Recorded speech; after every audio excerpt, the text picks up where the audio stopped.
ओम नमः शिवाय। दोस्तों जैसा कि हम सभी जानते हैं, सावन का महीना शुरू होने वाला है, जो हम शिव भक्तों के लिए बहुत खास होता है, क्योंकि सावन का महीना भगवान शिव को समर्पित होता है। इसलिए सावन का महीना हम हिंदुओं के लिए बहुत खास होता है, और खासकर सावन सोमवार। इस महीने में भगवान शिव की विशेष पूजा अर्चना की जाती है और भक्त बहुत प्रसन्न मन से जल चढ़ाते हैं। तो चलिए जानते हैं कि आखिर क्यों इतना प्रिय है सावन का महीना।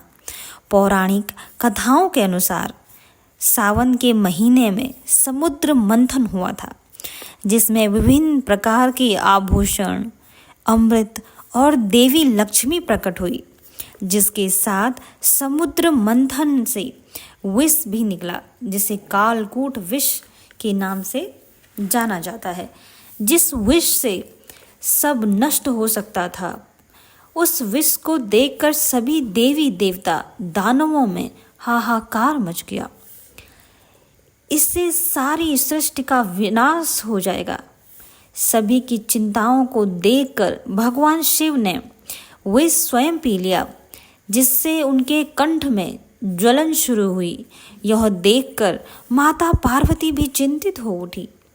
तब माना जाता है माता पार्वती ने भगवान शिव के कंठ पे अपने हाथ से स्पर्श किया, ताकि वह विष उनके शरीर तक ना पहुंच पाए।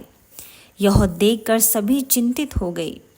तब देवराज इंद्र ने उन पर जल की वर्षा की, तथा सभी ने अपनी अपनी भूमिका निभाई। किसी ने बेलपत्र, किसी ने भांग, किसी ने दूध, किसी ने गंगा जल भगवान शिव को अर्पित किया, जिससे उनके कंठ में ज्वलन कम हो।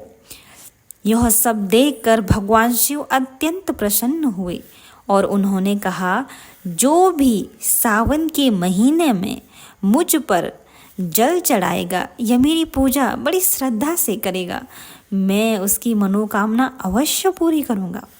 तभी से सावन में शिवलिंग पर जल चढ़ाने की परंपरा शुरू हुई। सावन के महीने में कांवड़ यात्रा का भी बहुत महत्व है, जिसमें भक्त गंगा जल लेकर भगवान शिव के मंदिरों में जाते हैं और जल चढ़ाते हैं। सावन का महीना भगवान शिव की भक्ति और आराधना के लिए एक महत्वपूर्ण समय है, और इस महीने में भक्त भगवान शिव की कृपा पाने के लिए विशेष अनुष्ठान करते हैं।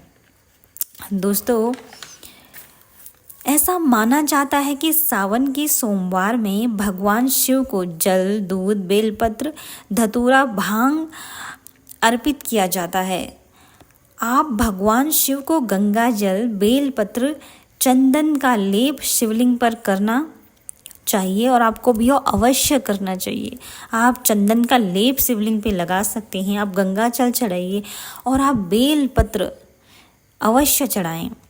और दोस्तों, भूल कर भी शिवलिंग पर केतकी के फूल ना चढ़ाएं, इससे भगवान शिव रुष्ट हो जाते हैं। और शिवलिंग पर त्रिपुंड अवश्य लगाएं, जिससे भगवान शिव, भगवान भोलेनाथ, हमारे महादेव आपकी सारी मनोकामनाएं अवश्य पूरी करेंगे। दोस्तों, एक बात कहना चाहूँगी, अगर आप गंगा जल नहीं भी अर्पित करते हैं, आप केवल श्रद्धा से जल चढ़ा देते हैं, जल अर्पित कर देते हैं, तो भगवान शिव आपसे ऐसे ही प्रसन्न हो जाएंगे। आपके मन में भगवान के प्रति श्रद्धा अवश्य होनी चाहिए। बिना श्रद्धा के, बिना भक्ति के भगवान शिव को आप कुछ भी चढ़ाएं, भगवान प्रसन्न नहीं होते। और भगवान शंकर तो स्वयं कहते हैं कि मुझे कुछ नहीं चाहिए। आप अगर भगवान शिव पर विश्वास करते हैं, उन पर श्रद्धा करते हैं, आपके दिल में अगर भगवान शिव के लिए आस्था है, प्रेम, श्रद्धा, भक्ति है, तो भगवान कभी आपसे कुछ नहीं मांगेंगे। वो तो आपकी भक्ति और आपकी श्रद्धा देखकर ही आप पे प्रसन्न हो जाएंगे। बस एक बात हमेशा याद रखना दोस्तों, अगर आपका दिल साफ है, आपका मन साफ है, आपके विचार साफ हैं, आप किसी का बुरा नहीं चाहते हैं, तो आप चाहे मंदिर ना भी जाएं, आप बस भगवान को कभी ऐसे भी स्मरण कर लें, तो भी भगवान आपकी अवश्य सुनेंगे।